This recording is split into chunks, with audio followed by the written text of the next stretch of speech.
लेकतिर कामतिर गई हुँदैछ आज चाहिँ हाम्रो चाहिँ गाह्रो छ लेकको बाटो 3 बजी हिँडियो उठेर लगभग आज बेलुकैसम्म लाग्छ काम गर्ने ठाउँमा पुग्न। यो चाहिँ सुन्दर यमफुदिन गाविस हो। पहिलाको चाहिँ यमफुदिन अहिलेको चाहिँ सिरिजनका गाउँपालिका भित्र पर्छ। ऊ त्यो माथिको त वडा त्यो होइन नि, ऊ माथि पो रहेछ त वडा त रातो। ऊ अध्यक्षको बाइक चाहिँ ऊ त्यो टल्किएको थियो।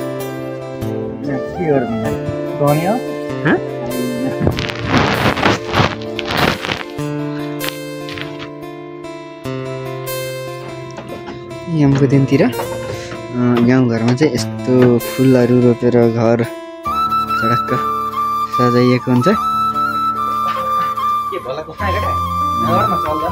होइन। दामी छ हाम्रो यमफुदिनतिरको हो। औ दामी छ दामी, क्या राम्रो हट।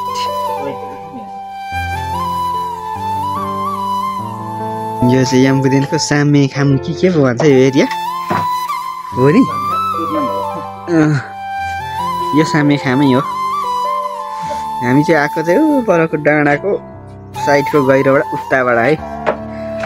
हामी चाहिँ थोरै यता यमफुदिनको हाइड्रो पावरतिर निस्क्यौँ। काम लगभग अन्तिम चरणमा रहेछ।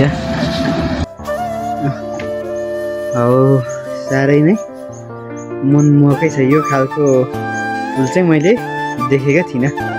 हेर्नुहोस् साथीहरू परिका छन् कि यहाँ हेरौँ होइन। यो टाइप भयो, यो टाइप भयो। ल के भन्ने र अब यो लाइनमा त्यति भयो। ल यो लाइनमा ल वाउ अत्यन्तै मनमोहक, अत्यन्तै सुन्दर। मैले पनि लगेर अब हाम्रोतिर पनि रोप्ने विचार गरेँ। अब के कस्तो हुन्छ हेरौँ है त। ल हेर्नुहोस् साथीहरू, यो ठाउँ चाहिँ मलाई साह्रै होइन धेरै मन पर्यो। हेर्नुहोस् क्या दामी छ चियाबारी। घरहरूको डिजाइन हेर्नुहोस् यस्तो छ। सल्लाहको रुख हेर्नुहोस्, यो पनि एउटा रुमै हो। ढुङ्गामाथि हेर्नुहोस् यस्तो चडक्क बनाइएको छ।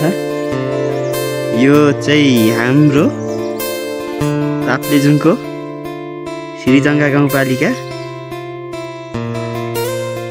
यमफुदिनमा पर्छ है साथीहरू। साह्रै राम्रो छ यो। उता पर अगाडि गइयो भने अझै राम्रो छ। मैले यहाँ पछाडिको मात्रै दृश्य देखाएँ।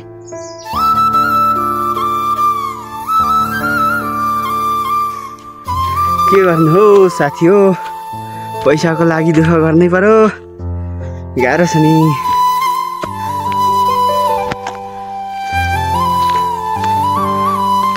तिउरे हामी चाहिँ लगभग तिउरे पुग्यो। कामको सिलसिलामा हिँडाइ छ यस्तो। 2 दिन भयो हिँडेको। यो चाहिँ नागी क्षेत्रमा है। यो झ्याउ भन्छ होइन, सक्सम्बु भन्छ, के भन्छ, याङबेन के भन्छ। यो चाहिँ प्रशस्तै पाइँदो रहेछ यो इलाकामा, यो क्षेत्रमा। यो चाहिँ चट्टसँगले बनाएर खाँदा चाहिँ साह्रै मिठो। ट्राई गरेर जे कुरा पनि मिल्छ, चाहिँ औषधि पनि हुन्छ यो भन्छन्। साह्रै राम्रो हुन्छ, साह्रै नै प्रशस्तै पाइँदो रहेछ। अब फर्किँदा चाहिँ सायद अलिअलि टिपेर लानुपर्छ लाग्यो। दामी हुन्छ यो दामी साह्रै दामी हुन्छ यसको बनाउने तरिका चाहिँ अलि झ्याउ हुन्छ निकै मजाले मिलाएर केलाएर बनाएर खानुपर्छ यस्तै छ आजको हाम्रो यात्रा आउँदै आउँदै हाम्रो बस्ने ठाउँमा नि आइपुगेको अवस्था छ चाहिँ हिउँले माटो पगालेको म चाहिँ थोरै रनिङ गरेको अवस्था छ हल्का लेखमा